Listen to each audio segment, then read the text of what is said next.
The tragic tale of betrayal, survival, and redemption. In the glamorous world of European professional soccer, where athletes are revered as heroes and their lives are scrutinized under the public microscope, a dark and twisted saga unfolded. This is the story of Alexandre Alex Dupont, a talented and charismatic soccer player whose life was turned upside down by the very person he loved and trusted the most, his wife. Alex Dupont was a name synonymous with excellence on the soccer field. Born and raised in France, he began his soccer career at a young age, quickly rising through the ranks with his exceptional skills and dedication. By his early 20s, he was already a star player for one of France's top-tier clubs, Paris Saint-Germain, PSG. Off the field, Alex's life seemed picture-perfect. He was married to his high school sweetheart, Isabelle, and they had two beautiful children, a boy and a girl, aged 10 and 8 respectively. Isabelle, a stunning woman with a sharp mind and a quick wit, had always been supportive of Alex's career, often attending his matches and managing the family's affairs with precision. However, beneath the surface of their seemingly idyllic life, cracks began to form. Isabelle, who had always been possessive and jealous, started to harbor deep suspicions about Alex's fidelity. She would often question him about his interactions with female fans and teammates, and her paranoia grew with each passing day. One fateful evening, Isabelle's suspicions boiled over. She discovered a text message on Alex's phone from a female fan, which she misinterpreted as evidence of an affair. In a fit of rage and hurt, she decided to take drastic action. Isabelle, who had a friend working at a local bank, orchestrated a cunning plan. She convinced her friend to help her transfer all of Alex's assets into her personal bank account under the guise of a joint financial review. This was done without Alex's knowledge or consent. With control over the family's finances, Isabelle then filed for custody of their two children, citing Alex's supposed infidelity as grounds for her actions. The court, unaware of the true nature of Isabelle's allegations, granted her temporary custody of the children. Alex was left reeling from the sudden and devastating turn of events. He found himself financially drained and emotionally shattered, with no access to his children. Despite his efforts to clear his name and regain custody, the legal system seemed to favor Isabelle at every turn. In the midst of this chaos, Isabelle's behavior became increasingly erratic and vindictive. She began to spread rumors about Alex's character, tarnishing his reputation both on and off the field. The once adored soccer star was now a shadow of his former self, struggling to cope with the loss of his family and his dignity. Isabelle's jealousy and anger eventually escalated to a point where she contemplated the unthinkable. With the help of her younger brother, a man with a dubious past and connections to the underworld, she hired 4 assassins to eliminate Alex. The night of the attack was one that Alex would never forget. He had moved to a new house on the outskirts of Paris, a sprawling mansion with secret rooms and advanced security measures, a necessity given the threats he had been receiving. As he lay sleeping, his 2 German shepherds, Max and Leo, were on high alert. They had been trained to detect any suspicious activity and were fiercely loyal to Alex. When the assassins approached the house, the dogs sprang into action, barking loudly and alerting Alex to the danger. Alex quickly sprang into action, hiding in one of the secret rooms in his house. He called the emergency services, his heart racing with fear as he listened to the sounds of the assassins trying to break into his home. In the ensuing chaos, one of the dogs, Leo, was fatally injured while defending Alex. The other dog, Max, managed to fend off the attackers long enough for Alex to escape and hide safely. When the police arrived, they found one of the assassins dead and the others fleeing the scene. Alex was shaken but alive, thanks to the bravery of his dogs and the quick response of the authorities. The incident led to a thorough investigation, and soon the truth about Isabelle's involvement came to light. She was arrested and charged with attempted murder and conspiracy. Her brother, who had helped her orchestrate the plot, was also apprehended. The trial was a sensationalized media event, with the public and the media scrutinizing every detail of the case. In the end, Isabelle was found guilty and sentenced to 13 years in prison. Her brother received a similar sentence for his role in the plot. As the dust settled, Alex's children were left to grapple with the aftermath of their mother's actions. They had been living with Isabelle during the separation, but now they were forced to confront the harsh reality of their mother's betrayal.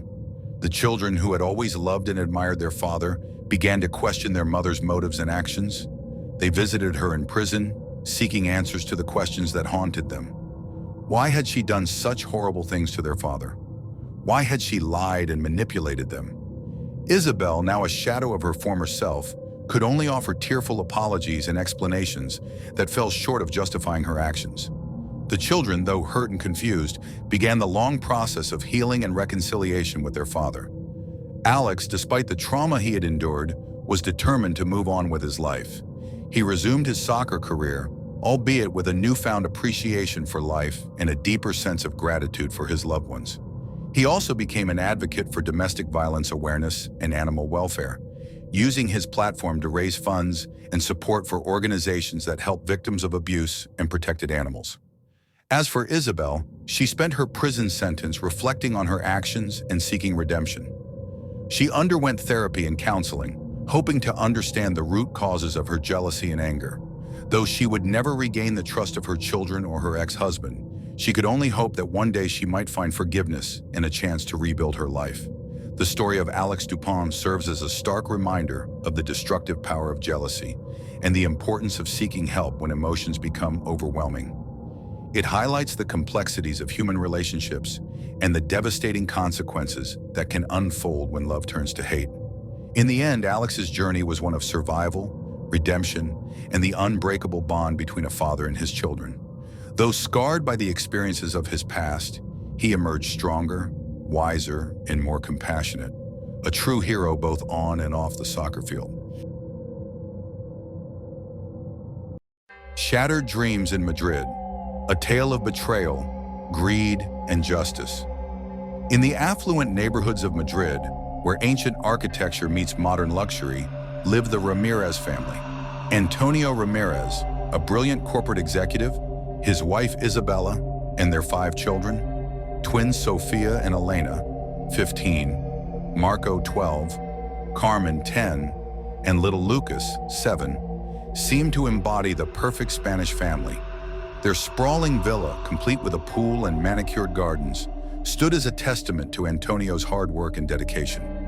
Antonio had worked his way up from humble beginnings, earning his position through merit and determination. His recent promotion to Chief Operations Officer at one of Spain's largest multinational corporations marked the pinnacle of his career, but it would unknowingly become the catalyst for his family's destruction. Antonio and Isabella's love story had begun 20 years ago at the Universidad Complutense de Madrid. Isabella, from an upper-middle-class family, had been attracted to Antonio's ambition and charm. Their wedding was modest but full of promise, and the early years of their marriage were marked by mutual support and understanding as Antonio built his career. The arrival of their children brought joy and purpose to their lives. Isabella embraced motherhood, and Antonio worked tirelessly to provide the best for his growing family. They moved to increasingly better neighborhoods as his career advanced, and their social circle expanded to include Madrid's elite. When Antonio received his promotion to COO, it seemed like the culmination of all their dreams. The position came with a substantial salary increase, stock options, and numerous perks. However, it also demanded more of his time. International travel became frequent, and late nights at the office became the norm. Antonio tried to compensate for his absence by ensuring his family wanted for nothing. Isabella had unlimited access to their accounts, drove a luxury SUV, and employed a full staff including maids, a cook, and a chauffeur named Miguel. The children attended Madrid's most prestigious private schools and enjoyed extravagant vacations during holidays. The changes in Isabella began subtly. She started complaining about Antonio's absences, despite their previous discussions about the demands of his new role. Her shopping sprees became more frequent, and her attitude toward Antonio grew increasingly cold and critical. "You're never here when the children need you," became her constant refrain, even though Antonio made every effort to attend important school events and spend quality time with the family on weekends when he wasn't traveling. Isabella's resentment deepened, and she began to poison their children's minds against their father, particularly Sofia and Elena. The twins, once daddy's girls, became increasingly hostile toward Antonio. "Your father doesn't love us," Isabella would tell them. "He cares more about his work than his family." The impressionable teenagers absorbed their mother's bitterness, their behavior toward their father growing more disrespectful with each passing day. Miguel, the chauffeur, was 32, handsome and attentive. He listened to Isabella's complaints and offered the sympathy she craved. Their affair began innocently enough, lingering conversations after drives, secret texts, and stolen glances. Soon, Isabella was orchestrating reasons to be driven around Madrid, spending hours away from home while claiming to be shopping or meeting friends. Using Antonio's money, she purchased a luxurious apartment in a discreet neighborhood across Madrid. It became her secret refuge where she and Miguel would meet while Antonio was working or traveling. Isabella's manipulation of her daughters intensified. She began planting seeds of false memories, suggesting that their father had touched them inappropriately when they were younger. The girls, already turned against their father, became confused by their mother's suggestions. "Try to remember," she would say, "those times when he came to your room late at night." She coached them on what to say, creating elaborate stories that would later prove to be full of inconsistencies. After 18 months of deception, Isabella filed for divorce, shocking Antonio with allegations of abuse and molestation. The accusations were devastating, and the initial court proceedings favored Isabella due to the testimony of Sofia and Elena. Antonio's world crumbled. His reputation was in tatters, and he was temporarily barred from seeing his children. His younger children, Marco, Carmen, and Lucas, were confused and traumatized by the situation, torn between their warring parents. Antonio hired Madrid's top private investigators to uncover the truth. They discovered Isabella's secret apartment and her affair with Miguel. They also found evidence of her extensive financial mismanagement and the manipulation of their daughters. The divorce proceedings dragged on for months. Isabella's lawyers were aggressive, demanding half of all assets, including Antonio's company shares and future earnings. The legal fees mounted, and Antonio's savings dwindled. Despite the evidence of Isabella's infidelity, the Spanish courts awarded her a substantial settlement. Antonio was forced to sell their family home and liquidate many of his assets. His once considerable fortune was reduced to a fraction of its former value. While Isabella celebrated her victory, she was unaware that Miguel had his own plans. Having gained access to her banking information during their affair, he orchestrated a clever scheme. One morning, Isabella woke to discover that 2.5 million euros had been transferred from her accounts.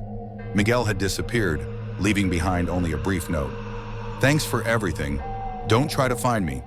He had fled to London with his girlfriend, a woman he had been seeing throughout his affair with Isabella. Isabella's world collapsed. She couldn't report the theft without revealing her affair and potentially facing criminal charges for her false accusations against Antonio. Her carefully constructed life of luxury began to crumble. The truth about Isabella's manipulation of Sofia and Elena eventually came to light when the girls' stories began to contradict each other during counseling sessions. The realization that their mother had manipulated them into lying about their father caused deep psychological trauma. Antonio focused on rebuilding his relationship with his children. Marco, Carmen, and Lucas had remained largely loyal to their father, but Sofia and Elena required extensive therapy to process their mother's betrayal and reconcile with their father. Isabella, her reputation destroyed and her wealth significantly diminished, became increasingly isolated. Her former friends, many of whom had supported her during the divorce, distanced themselves as the truth emerged. 5 years after the divorce, the Ramirez family had found a new normal. Antonio had rebuilt his career and maintained strong relationships with all 5 children. Sofia and Elena, now in university, had come to terms with their mother's manipulation and worked to repair their relationship with their father. Isabella lived alone in a modest apartment, her dreams of luxury shattered by her own greed and Miguel's betrayal. She attempted to reconcile with her children, but the process was slow and painful. The story of the Ramirez family serves as a cautionary tale about the destructive power of greed, jealousy, and manipulation. What began as one woman's resentment of her husband's success led to the near destruction of a family and the loss of millions. Antonio's resilience and unwavering love for his children ultimately prevailed, proving that truth and patience can overcome even the most elaborate deceptions. The children learned valuable lessons about trust, forgiveness, and the importance of seeing through manipulation. While Isabella lost everything she had schemed to obtain, her greatest loss was the respect and trust of her children. Her story became a whispered warning in Madrid's social circles, a reminder that greed and deception often lead to self-destruction. The Ramirez family's journey from betrayal to healing demonstrates that while money can be restored and reputations rebuilt, the bonds of family trust, once broken, require tremendous effort and time to repair. In the end, love and truth prevailed over greed and deception, but not without leaving lasting scars on all involved.